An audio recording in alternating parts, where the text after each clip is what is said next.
The Health Trust was created because Columbia purchased the Good Samaritan Health System, and because Columbia was a for-profit entity and the Good Samaritan Health System was a not-for-profit, they had to figure out then what to do with the revenue coming out of that sale. And the board at the time, the hospital board that is, said, well, we're not really good at figuring out what to do with $56 million in the community. Why don't we create a task force or a community task force, whatever term they used at the time, to figure that out? We just started reaching out to people in the community. They were senior people, so it could have been like a Larry Jenks at the Business Journal, or it was Eric Brandenburg, Brad Barron, some of these names, Peter Henke, Susan Hammer's budget director, I always remember, Bob Brownstein. But anyway, the point of it was they were just these people that we just sensed could make a difference, but we didn't know how it was all going to work out. The Health Trust started 25 years ago with legacy programs from the old nonprofit Good Samaritan Hospital system. And over the decades, we have grown based on what the community needed. So while we started with Meals on Wheels and case management services for people with HIV/AIDS, we have grown to include programs that focus on early childhood education, dental care, and water fluoridation.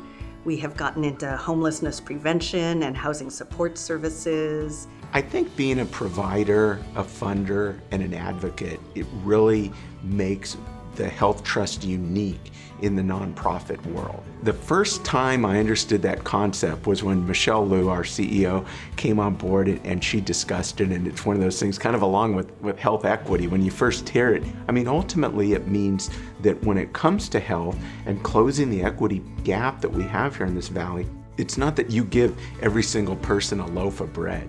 You give them what they need to help them survive. The Health Trust has been a partner with Somos Mayfair for many, many years. We've had grants for policy work, for incubation through disruptive innovation grants, and also most recently for the Si Se Puede Collective, supporting the entire neighborhood through the pandemic. This last year has been incredibly hard for so many people, and the Si Se Puede Collective was formed several years ago, 5 organizations in East San Jose. And I think in the pandemic, we really had an opportunity to look at all of our services and the ways we can impact residents, including families. And I think the partnership with the Health Trust allowed us to really build out our infrastructure so that we could center the needs of families in all the work that we're doing. Living here in Silicon Valley and the challenges that each of us face, whether it's food insecurity, whether it's housing insecurity, and we could just throw up our hands and say, that's a big problem and there's no way that we're going to tackle it.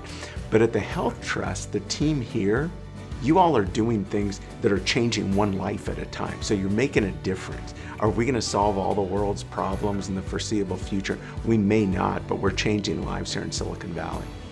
Thanks to the foundation and the legacy that our predecessors have built for the Health Trust, the future of the Health Trust is bright. I think we have seen during this pandemic that the work of the Health Trust is needed now, perhaps more than ever. We can no longer ignore racial health disparities right here in our backyard in Silicon Valley. And with the Health Trust work as a funder, provider, and advocate, we can work in partnership with other community initiatives and really move the needle on building health equity. The greatest accomplishment is the fact that we're here talking about it.